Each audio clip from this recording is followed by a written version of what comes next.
Hi, my name is Ted Price. I'm from Insomniac Games, and this is for all of you in Europe who unfortunately couldn't make it to E3. We've appreciated your support over the last couple years for Resistance, and what we'd like to do is take you through the footage that we're actually showing off at E3 and explain what we've been doing over the last few months. Now, a lot of people have wondered how Resistance 2 is going to start, and we spent a lot of time discussing the best way to really tie Resistance 1 and Resistance 2 together. And what we hit on was beginning with the last movie in Resistance 1 and having it transition seamlessly into the first movie of Resistance 2. This means that there's no time elapsed between the two games. So what you're seeing here is the first cinematic in the game.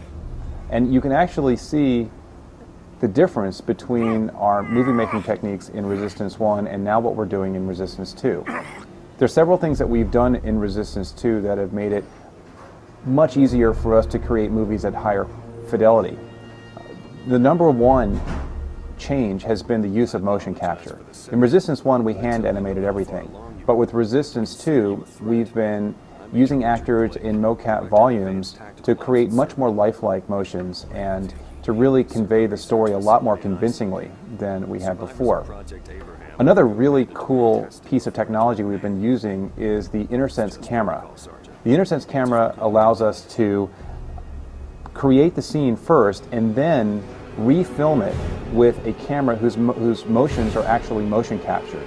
And what this does for us is create a much more filmic feel for all of our cinematics, and you can see it demonstrated in our first opening cinematic for the game.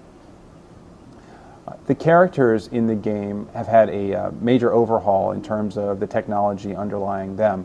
First of all, we've got much higher res textures and normal maps and better specularity on the characters so they pop out of the environment. We've completely revamped our lighting system. We now have much better support for our dynamic lights. We have self-shadowing on characters. What this does is it brings out the normal maps and detail in both our characters and our environment. I think Chicago is a great example of how all of this detail is making Resistance 2 a much more visually vibrant game.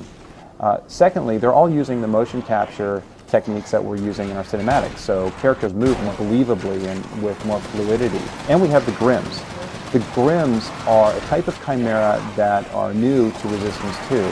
Come at you in waves of 40 or 50, and if they get close to you, they will rip you apart. Resistance 2, in many ways, is all about scale. With the improvements we've made to our engine and with the ambitious design that we've come up with, we've been able to support much larger vistas and, of course, much larger enemies. In Chicago, you will fight a 300-foot tall Leviathan. This is a character that, for us at first, seemed impossible to do, because making a 300-foot monster stomp around and be interactive with the environment and be interactive with the character is pretty darn tough. Plus, it's very difficult to make it look believable both at a distance and up close. But the technology we've developed has allowed us to do this. So when you do get picked up by this Leviathan, it's a different fighting mechanic than you're used to in the game. The Leviathan isn't the only boss character you're going to find in the game. There are several other very large and unique characters that you'll encounter as you move through America. In the game, a persistent element is going to be this Chimeran fleet that's invaded America. In San Francisco, we get our first glimpse of this fleet, and it's massive. We've got battleships that are a mile wide, accompanied by hundreds of smaller ships. And what they're doing is systematically taking apart our cities. Here we get to see San Francisco just being obliterated by this fleet. As you're moving through the game, you'll get to see the fleet in a very close-up fashion.